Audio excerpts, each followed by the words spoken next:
I'm Danielle Ricks, and I'm the Director of Education and Community Engagement at Montgomery Community Media. And I'm so happy to introduce you to our brand new program that we just launched.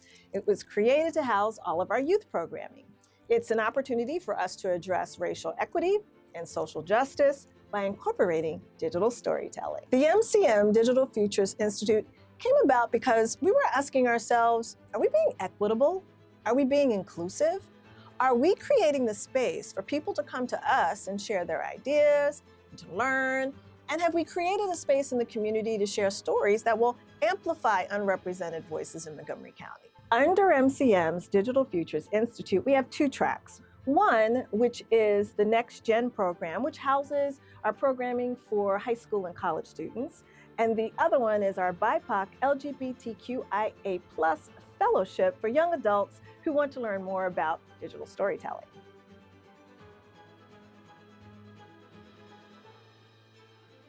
Under the MCM Digital Futures Institute is the BIPOC LGBTQIA+ fellowship, where we invite young people to learn digital storytelling techniques and multimedia technology for them to create their own stories and create their own voice. It was an honor to launch the BIPOC LGBTQIA+ fellowship and working with our first Montgomery Community Media fellows. We learned as much from them as they learned from us. Now that the pilot MCM BIPOC and LGBTQIA+ fellowship has come to an end, we will be keeping up with the fellows along their career path. We know that they will be responsible, ethical, equitable, and socially conscious digital storytellers. And we can't wait to see what they do next.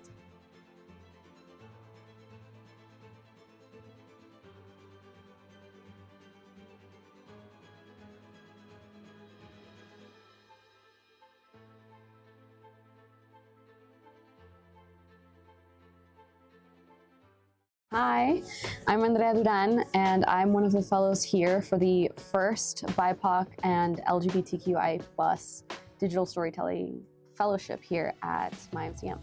Hi, my name is Marianelli De Leon, and I am a current fellow for the BIPOC and LGBTIA+ fellowship. My name is Aisha So. I am a digital storytelling fellow with Montgomery Community Media this year. This summer, we had a pilot fellowship for BIPOC and LGBTQIA+ fellows where we get to tell stories within our communities. And as somebody who identifies as BIPOC as well as Muslim, I felt as though that this fellowship would give me the opportunity to help amplify voices within my community. I remember my first day as if it was yesterday. So we were at the Rockville office, and I live not far from there, so it was about a 15-minute commute. And for majority of the day, it was just like back-to-back meetings. We were meeting some of the staff members that were there, such as Joe, Brian, Rawa, and Olivia. And we also took a tour of the office. So we got to see like the studios, and we got to see what MCM does and like what they're about. My first day as a fellow, I was, a little nervy. But mostly I was really excited just to meet everyone and see what this was about.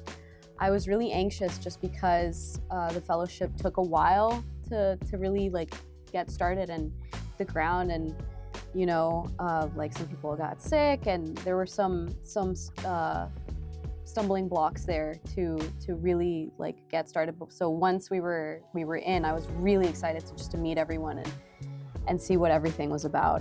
For the most part, when it was my first day, I pretty much had to remind myself that I'm doing this to try to bring change in some way, shape, or form to our communities, especially since the BIPOC and LGBTQIA communities have been pushed to the side, especially since people don't see us as anyone worth much value, or if they do try to see us in a certain way, it's not in the way that we really want them to. And this fellowship is to hopefully get people's perceptions to change of us. I'm really trying my best to hopefully bring out the best in everyone within these communities. And for the most part, I would think hopefully I'm doing a very good job with that.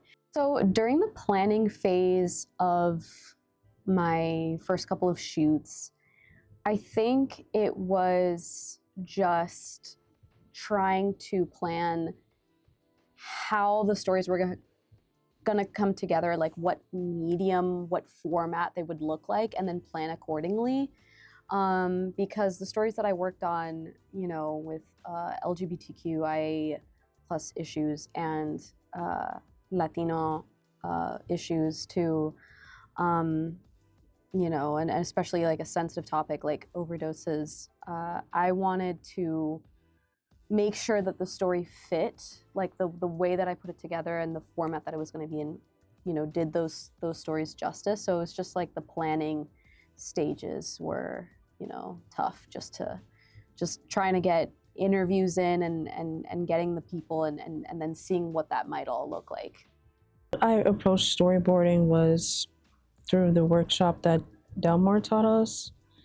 We did like, you know, a walkthrough of like different methods of storyboarding. So like using a script and using different websites or any other information that would be valuable for planning out our films. An aha moment for me was just coming up with a good question for the interviewee to answer. Like for one, when I had an interview with the owner of TNAA Constructions, he pretty much had mentioned to me about how it wasn't just his organization that was in that office. There was another one called CIS Group that ended up being the reason why his organization, his company, started becoming part of the Hispanic Chamber of Commerce. And that to me kind of made me realize, oh, I should probably ask him to elaborate a little bit more on that. An aha moment I had was definitely getting full control of the picture in my camera. It's like not relying on the auto settings and getting able to do it myself. And you know, sometimes like if you know you're shooting with daylight, it shifts. And so for me to be able to be like, not this time, sun, you know, and be able to balance it and keep with it and try to keep the picture as uniform as I could get it. That was a good moment. I think one thing that Danielle had taught me was just it's best to like overshoot so that you can get as much footage as possible. I loved all the interviews that I did. And when it came to the healthcare disparities interview, for example, I had Scott Massioni, who is a health reporter for the WYPR, and Brian Smedley, who is a fellow over at the Urban Institute.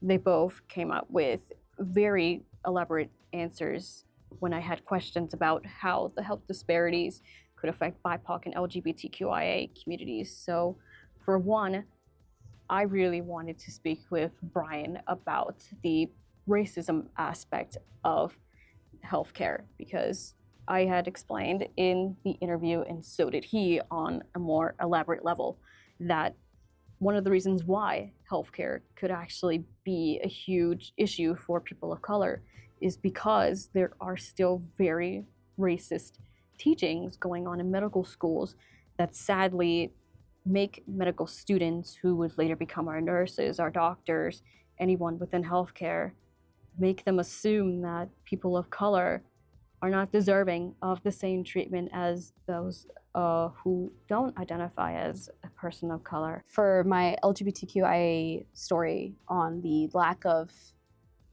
third spaces or spaces to socialize for LGBTQIA folks here in Montgomery County, it's something that they didn't really think about. And I use the term third spaces because I read it in an article a year ago. You know, your first place is your home, your second place is your work, and third space is somewhere you can socialize with others. And when I was talking to them about that, they were like, oh, wow. Like, I didn't even think of it like that. But yeah, it's like, it's a huge thing that I've just been dealing with. It's just, I never really even thought about, because it is what it is, but it is something that frustrates me. And so we got into a whole conversation, and it was really something that, it's one of those things where it's an issue, but because there's never been a place to really just talk about it, now that I'm trying to sort of give a space for that, it is actually something that people really opened up about, especially the person that I interviewed yesterday, Professor Ellen Olmsted. I think definitely my favorite shoot was the farmer's story.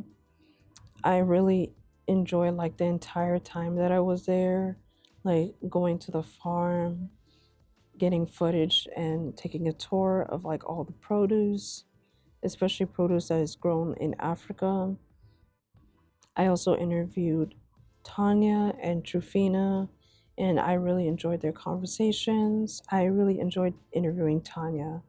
I would say she was my favorite interviewee, and like hearing her story and the pre-interview that we had. So I think that was really helpful, having the pre-interviews to like learn about her coming to the US from Zimbabwe and growing food from her country and starting her farm passion to seed gardening. I took on the risk to host this panel discussion, even though I'd never done that before. I'd been the interviewee for a podcast, but never the one who hosted it.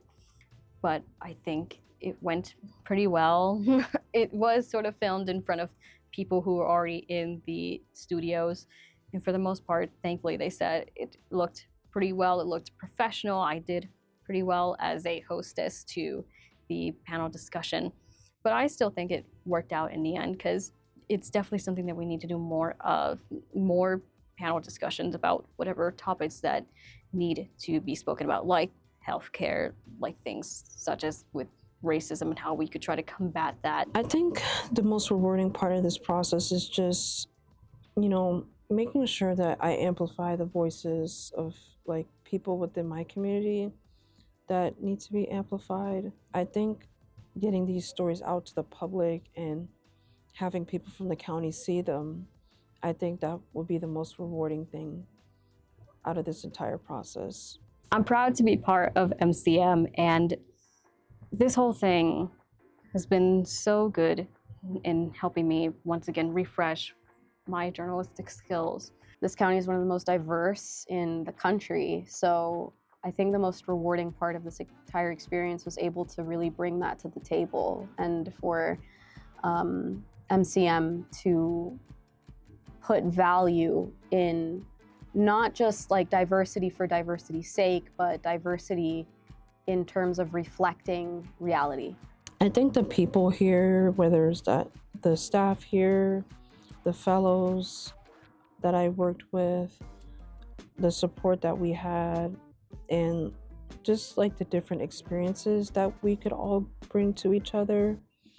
As someone who is very new to this avenue of digital storytelling, those memories of just being here at MCM, getting all the contact infos, all of the footage, everything will stay with me for the rest of my life. I think what also brought me a lot of joy was that it helped reignited my passion for digital storytelling, journalism. I've learned so much from being with MCM, and honestly, I can't be thankful enough for having this opportunity. Thanks, MCM.